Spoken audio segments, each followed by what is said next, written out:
Over the past 2 years, a fleet of Chinese survey ships have been operating in the Indian Ocean region between Sumatra in Indonesia all the way to the eastern seaboard. Now, a Twitter platform has compiled 2 years of satellite data ranging from 2019 up until just a few days ago in 2021 to track what all these ships have been mapping. And the picture that has been painted is a telling one of how methodically and how carefully the Chinese are now gearing up for exactly what we here have been discussing for many, many months. A long contest of wills, economics, and strategy for the Indian Ocean region, which will define global GDP and global strategy for the next few decades. Before I put some of these images on our screens, let me quickly introduce our panel. Joining us on the broadcast, Professor Shrikant Kondapalli, Ambassador Ashok Sachanar, Professor ksiddhartha, and Professor Madhav Nalapat are all here to talk us through what I am just about to show you. And let me begin with that. Can we get a touch screen activated, please? Now, this is the compilation of the Xiang Yang Hong series of survey ships. You can clearly see that several of these ships whose structure is similar, whose displacement is similar, but their roles are diversified. One is specifically designed for seafloor mapping, one specifically designed to operate an underwater drone fleet, and one specifically designed for point focus surveys. And by tracing the paths of these ships, which are the red lines that you're seeing on your screens, so these are the paths that the ships have taken, which I'm marking out in blue. Okay. Now you can clearly see that a special focus area has been going through the Straits of Malacca. Okay, here. The southernmost tip of Andaman and Nicobar here, which of course is where India's primary naval fortifications and fleet are stationed out of. Then the entire seaboard here, which is the border line between the Arabian Sea into the Indian Ocean. Heavy mapping has been done here towards the south, and extreme heavy detailed mapping has been done here on the eastern seaboard of Sri Lanka. And what this image is showing you is that Xiang Hong B, which is a point survey ship, has been operating deep into the Arabian Sea all the way till the edge of the Indian exclusive economic zone south of Kolkata, bordering of course the EEZ of Bangladesh. They have gone in several times into the EEZ area of the Andaman and Nicobar Islands. Remember, it's a 200 nautical mile area from what is sovereign Indian territory, would qualify as an Indian EEZ, and they've gone in several times into the EEZ area of Myanmar. The Chinese, up until recently, as you would, discerning viewers would know, were hopeful of operating a major naval fleet out of either southern Sri Lanka, Hambantota, or indeed even a submarine fleet potentially out of the Maldives. Those are now increasingly difficult, and perhaps the current establishment there in both these countries is not going to make that easy for them to do going ahead. But they do have a long year lease, 100-year lease on the Hambantota port, which is now under their operation for the inability of the Sri Lankan government to meet those debts. You can see the grid patterns that have been created in the area of the southern Bay of Bengal as well as the Indian Ocean, which is this region here, and a systematic grid pattern covering thousands of square miles has been put in place to map the seabed. Now this of course has economic potential, because mapping the seabed is giving you indications of what resources might be there, and the sea is the new frontier. Deep sea excavation, recovery of oil, of gas, and indeed of raw materials, including crucial minerals, rare earth elements, is going to be the future. We already know that the Chinese have sent in a manned submersible to the depths of the Mariana Trench, which is the lowest or deepest point in all the world's oceans. So we know what they're setting up for as they even expand their navy. Now let me bring to you image number 2. Now this is explaining to you what are these drones. Remember, one of them, or rather two of them, have been recovered in Indonesia, these yellow colored drones that are operating. Now these are basically operated from a ship. They have a nose cone, they're shaped like a torpedo, so they're easy to deploy. They are gliders which have sensors in the nose cone. They have hull sections which also have sensors, and the wings here are foldable depending on how deep and at what speed that you want to operate the drone, but they're remotely operated, and these are basically either for sonar mapping or for radar mapping, or probably both. And we know several of these fleets are operating because several of these drones which have not been recovered by the Chinese have fallen into Indonesian hands. Let me put up the next image on your screens here. Now this is giving you an indication of the Xiang Yang Hong operating for the past 2 years, and the yellow lines here are indicating the patterns. So the base of operations has been coming near the Korean Peninsula and in the South China Sea, where this ship is mostly based out of.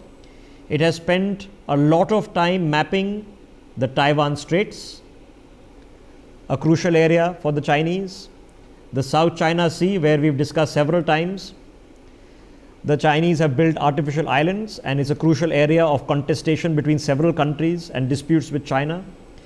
They've spent an extensive amount of time mapping the Straits of Malacca here and all the various islets of the chain of Indonesian islands. They've spent an extensive amount of time mapping the Bay of Bengal, the southern seaboard well within the economic zone of Sri Lanka, and an extensive amount of time mapping the international waters in the Arabian Sea and the sea lanes around the Maldives. And this is in the past 2 years. And you can see in the image here taken of the route between November 2020, so that's only 2 months ago, of its movements in the Arabian Sea, of the careful grid patterns that have been created. This is not a ship on maneuvers. This is a ship that has been sent there on a particular mission. Now let me take the next image here on our screens.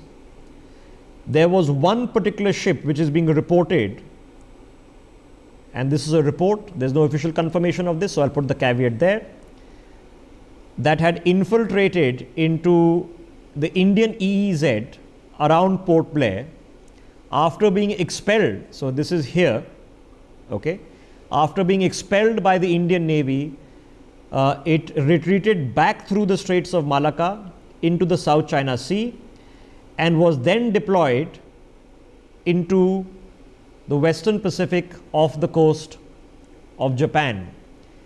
And it has been, then you can see from the grid pattern here, been shifted after it was pushed out from the Port Blair. So basically the Chinese have figured out that we recognize this ship and we knew what they were doing.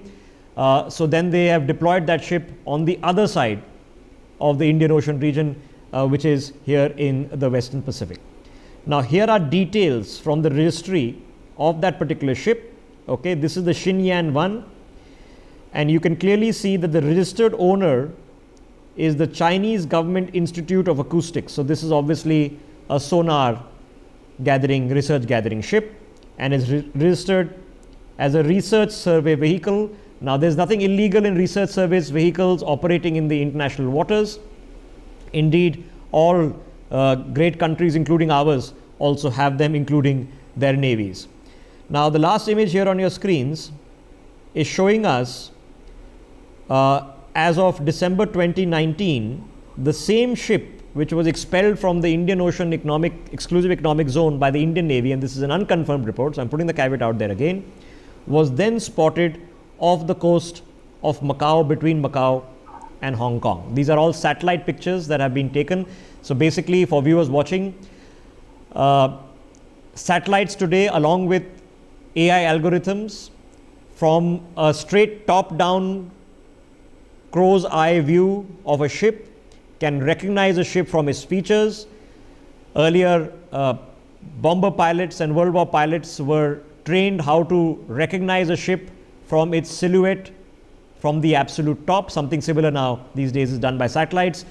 So there are, of course, gaps in the tracking of the ships depending on the satellite data which is openly available, and of course intelligence agencies of the Quad powers will have a greater access to this, and I'm sure are targeting. Other than the obvious strategic and military aspect of this to me a bit earlier, what are the prospects here in the deep seas, Professor Siddhartha?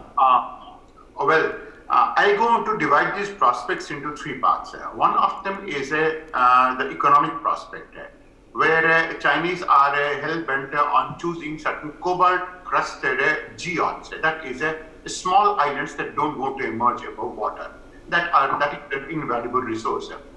The second is for the purpose of the sulfide resources which are going to be used in ammunition and all of them, they are going to be near to the hydrothermal vents. Now these vents are going to be those type of hot water springs that comes up from the base of the ocean. From another angle, from a geostrategic angle, you will go to appreciate that is Malacca Strait goes on to be the focal point for all of these cables, all of those type of cables that go to converge in that place. Malacca Strait is one, Aden is Gulf of Aden is going to be one of them. So they have two strategic aspects in this case. One of them is in Djibouti, another going to be in Malacca Strait.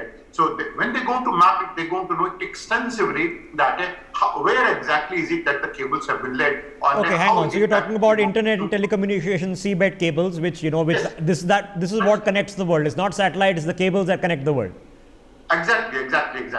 Now the third part is when you're going to be coming on to the ecological aspect of it, then the whole of this ocean goes on to be a reservoir of two things. The first is the type of bacteria.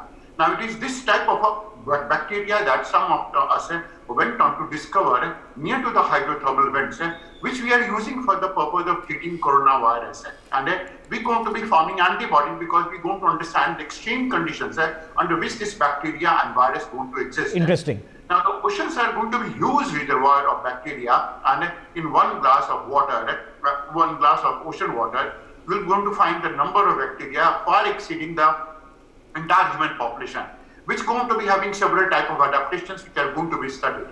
Now the Chinese may be having an intention of developing an antibody before they can go on to manufacture something in Wuhan and go on to rout the whole of the world as well in this case. Now the third part is that is coming to the ecological aspect. The whole of this ocean basin is going to be a reservoir, an enormous reservoir of a carbon. Now Chinese can go on to disrupt it to release an amount of carbon dioxide that is going to be unprecedented. Of course, we're going to be talking about methane bed mining and polymetallic nodules that are going to be very obvious aspects of it. So ecologically, I mean, a country which goes on to be having a mindset that is as savage, as intentional as that of China. So basically what you're saying, Professor Siddharth, that the number of options that this opens up, whether there are virological, bacteriological options, there are seabed options, economic options, carbon options, but proxy war options.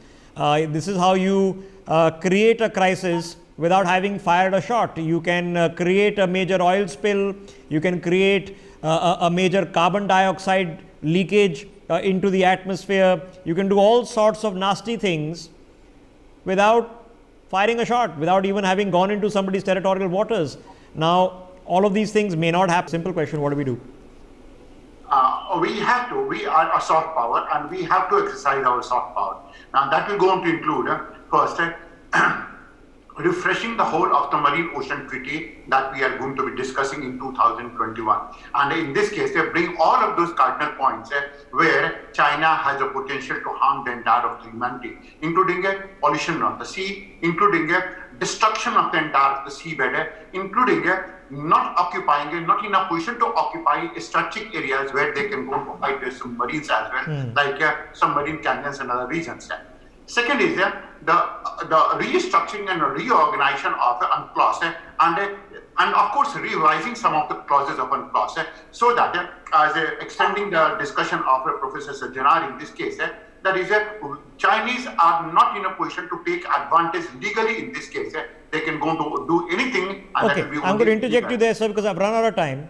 In fact, I'm well over time, but this merited a very careful conversation and an intelligent one, and I thank you all gentlemen for adding various perspectives into it. The reality is we know the Chinese care two hoots about international law. It's only applicable when it suits them, but the consensus here is that the awareness that the fight is not a benign one, it's on as we speak, it is on non-stop, it is on in every front.